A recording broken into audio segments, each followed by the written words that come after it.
Welcome back. Now, it's a done deal. The value-added tax is here to stay.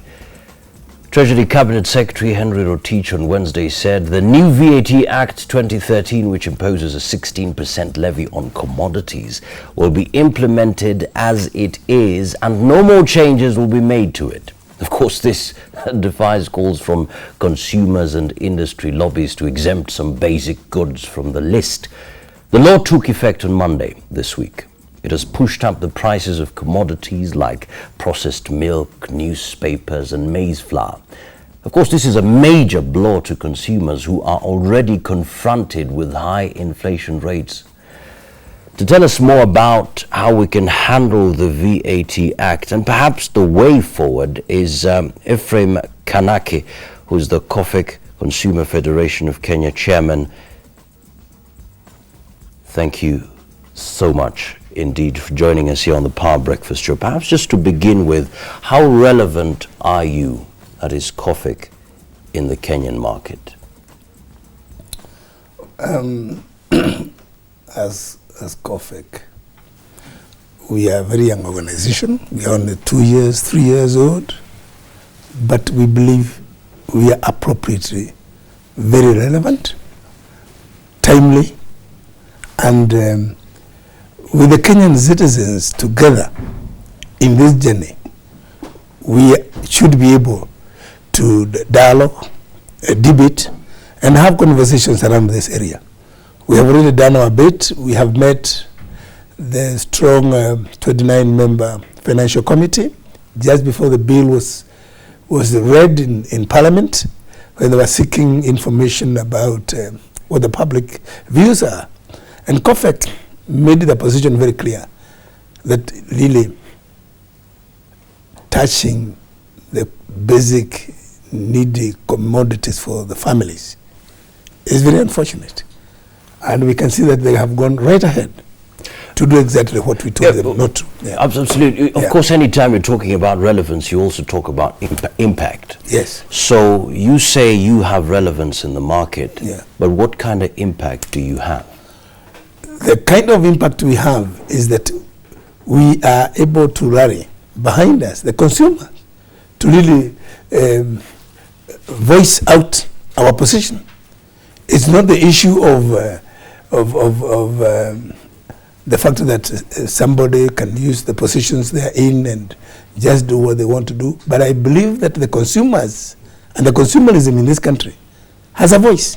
And together, we should be able to listen to our membership and consumerism in a general way and look at what is it. The position we are in is to listen to what is there. Right now we want to appeal to the president, like we have done, and our Secretary General has already mentioned something like that the law is not, it needs to be reviewed and rechecked because it's going to really have a very negative impact.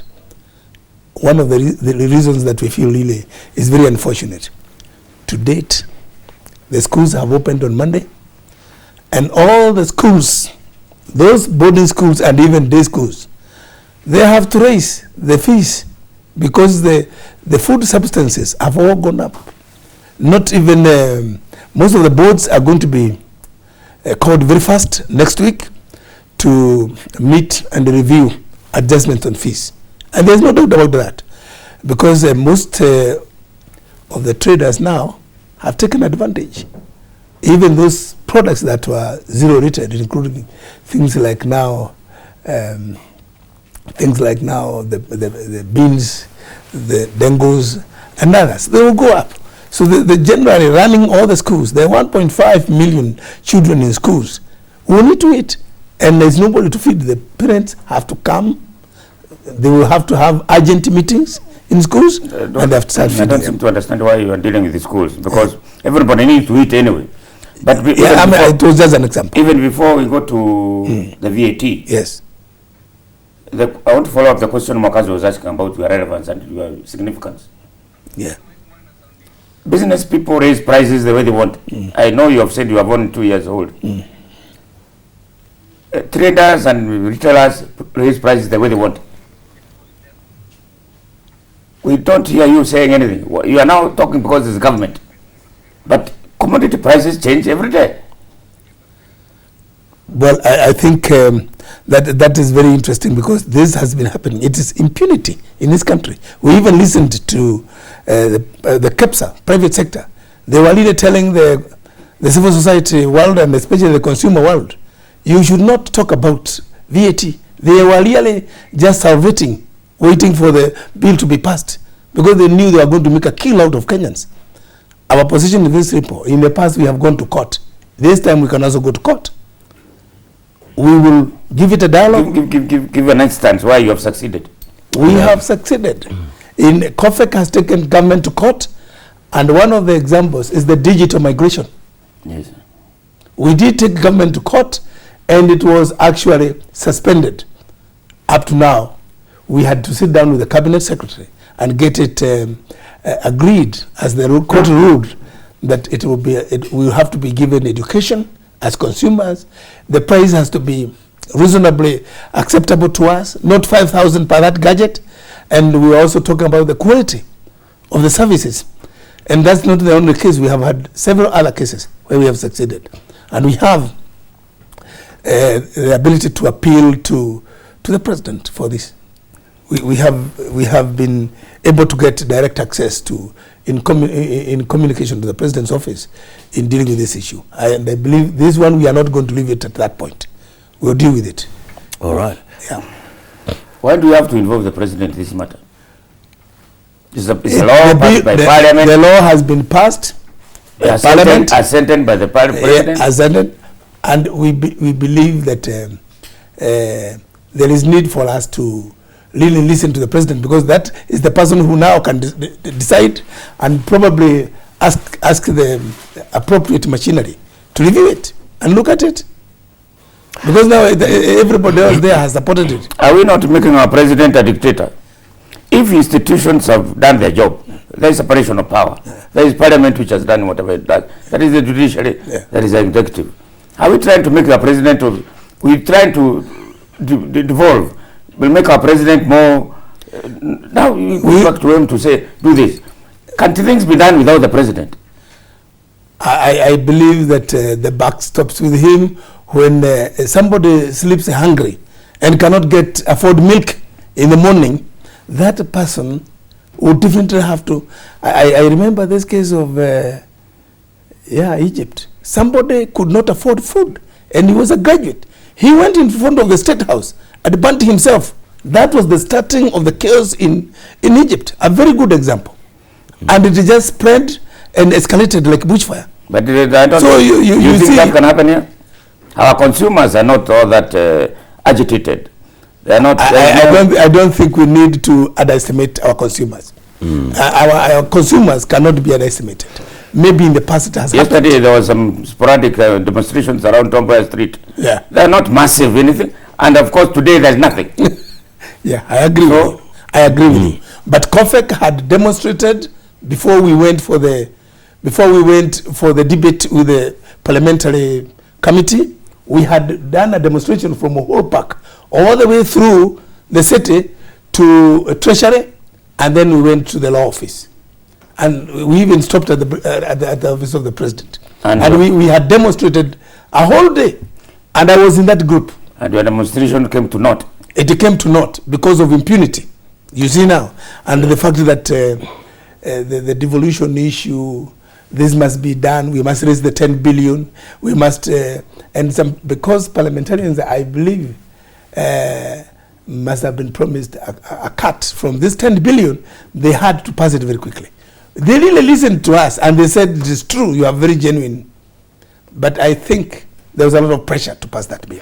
But perhaps just to understand the wisdom of the House in passing such a bill, now it's an act. Yes. When we're talking about value-added tax, perhaps you could tell us, because right now we're focusing on the negatives. Yes. Is there any value in the VAT tax? I think there is quite a lot of value. There was a lot of value in that this was going to increase the taxation base so that we don't focus only on the so-called that other class of the manufactured goods and products. even our own view was that we were not against the VAT bill as developed then. We were only talking about touching on the basic needs and commodities. And especially there was this issue of the Unga revolution. People really felt that if you touch the food and the milk, you are just going to create an opportunity for those people who really are against the Jubilee government. Now they have an opportunity to really put their wax into the spanners. Spanners into the wax. There was an argument by some politicians that Yes. only processed basic commodities are going to be VATed or to charge VAT. Yeah. The argument is that milk that is not processed and maize, not maize meal, maize itself, Yes. beans themselves, those are not going to be charged VAT. Yeah. And I was asking these people, when you are in the slums of Nairobi or any town, where do you get cow milk from? Unless you are in Kajiado or some place where they are milking cows, where do you get milk from? It must be packed. It must be packed. It must be packed. Processed. Are there vendors who go to Mathare selling cow milk which is not processed?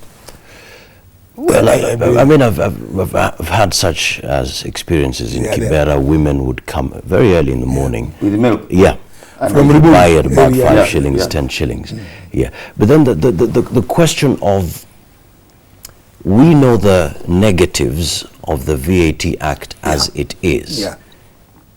So the question would be, what was the wisdom behind members of the House to pass it as it is, knowing very well that it was going to hurt the common mwananchi? The wisdom was that they needed to raise tax to be able to achieve the devolution goals and objectives, and there was no way they were going to meet the 10 billion deficit. And of course that was also going to increase the net for the taxation. In the past it has been focused specifically on either working class or people who are doing development and those other manufacturers. But this time around it was going to capture basically everybody else in those other activities, economic activities that would be using those goods. But the unfortunate position is the negative aspect that the Kenyan traders would take advantage of increasing what was not even listed as a zero-rated product for that matter. That's the danger. We support the value and the tax as it is in terms of we minus the basic commodities in terms of food. So what is the way forward? Yeah. The Act is there, it's passed, it's implemented, it's being implemented. Today if you go to buy, I've seen the newspapers, the price of milk is from this price to this one. So what is the way forward? What are you going to do? The way forward for you and me, you are a consumer, and we have children, we have grandchildren, I know you have grandchildren, is that we must make an appeal, very special appeal on those basic commodities for the poor in the slums, for the poor. You are talking about appeal to the president. No, we're going to make appeal. The president will ignore you because he sent the bill. Yes, okay. What we are saying is we'll make appeal so that there's room for dialogue and negotiation. If it is not working for us, we'll do a litigation.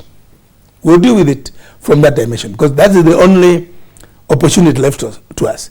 Before we call mass action, we would, but that would be the optimum in terms of dealing with this issue conclusively. Now, apparently, litigation will take time. Yes, it will take time.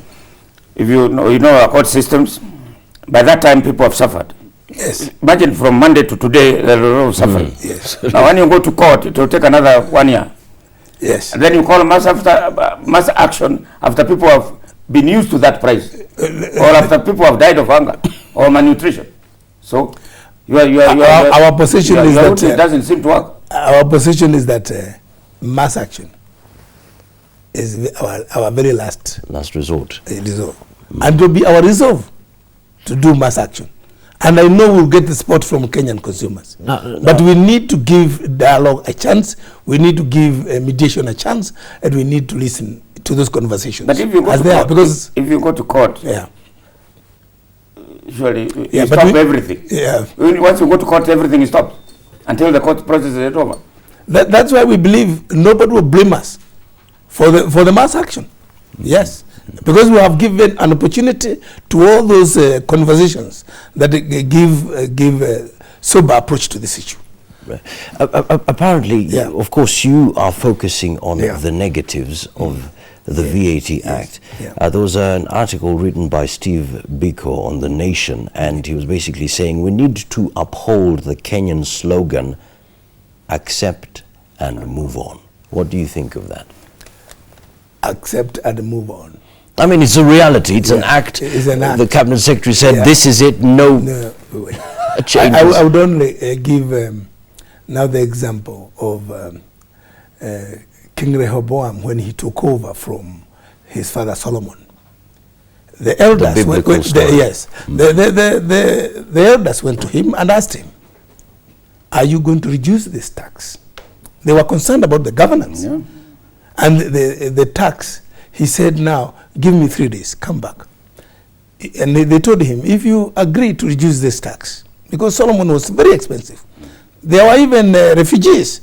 Jeroboam, the son of Robert, had gone to Egypt, and he came back after Solomon died, because of the way, obviously, Solomon was governing people. He was very unfair and harsh. And I want to say that after 3 days, when the elders came back, they found Rehoboam with an answer, saying, "I will, yes, tax you double. Even more. And he was disciplining you with a stick. May I use a scorpion." Yes. That was the beginning of a divided Israel, Judah and Israel, and forever. They all went home and agreed they would not be ruled by him. And David, a king, took over one side of Israel, and the other side went different. And we can read the history of Israel. I want to say the issue of demanding to be governed properly is our right. Public participation. We did not participate as per the article 196 of our new constitution, in even the making of that bill and the act now, and it has been passed. We see a lot of impunity even with the new constitution. Yeah, so I believe we will have garnered enough reasons and given opportunity to reason, a sober conversation, and requesting the king that we are governed and not overtaxed. Those things that are going to be done because we must be taxed the way we are being taxed now can wait. I heard the president saying the other day, Rome was not built in a day. We do not need to be overtaxed by the Jubilee government to do those things that have not been done for 50 years, so that they must be done overnight, so that the governors can be seen to be working. It doesn't work for anybody in Kenya. So you're basically saying we cannot accept and we cannot move on. With the basic commodities, no. We will not move on. The other argument is we want development, we want better services and better lives. Yeah. But we have to pay for that. Yeah. And the VAT Act is saying pay for all that you want, better houses, so you have to pay first.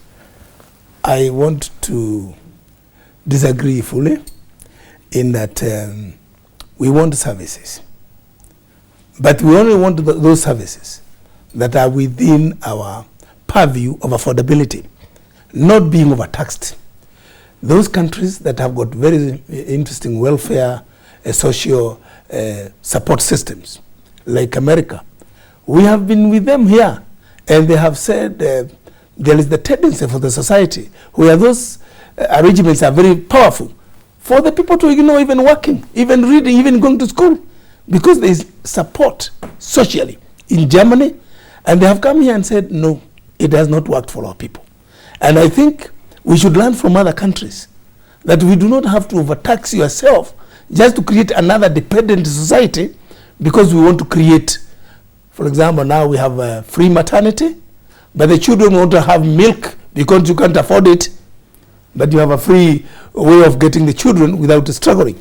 But I do believe we need to synchronize and make sure that it is all for our economic, social benefit, not a cycle of we are looking forward to having a great country when we are going to bring children who cannot get milk, so they might have malnutrition challenges, people who might be having defects of one sort or the other because they cannot get milk because it is too expensive. There's a question coming in. Of course, send your questions. The number is 22422. Okay. There's Joe Odundo from Lucky Summer says, Bwana Kinaka, since prices of basic commodities have gone up tremendously, as chairman of COFEK, how will you assist a common man? Ours is to ask the common man right now to be very alive to the debate, so that if we cannot make an appeal and something is done about it, when we say now, we are telling our leaders no, they should be able to join us and say no to this kind of governance of overtaxing, and of course making us look like we didn't even know why we elected them. Must they drive those Prados they are driving? Must they live the way they want to live? If you go now to, for example, the City Hall, there are about 10 board members. They all must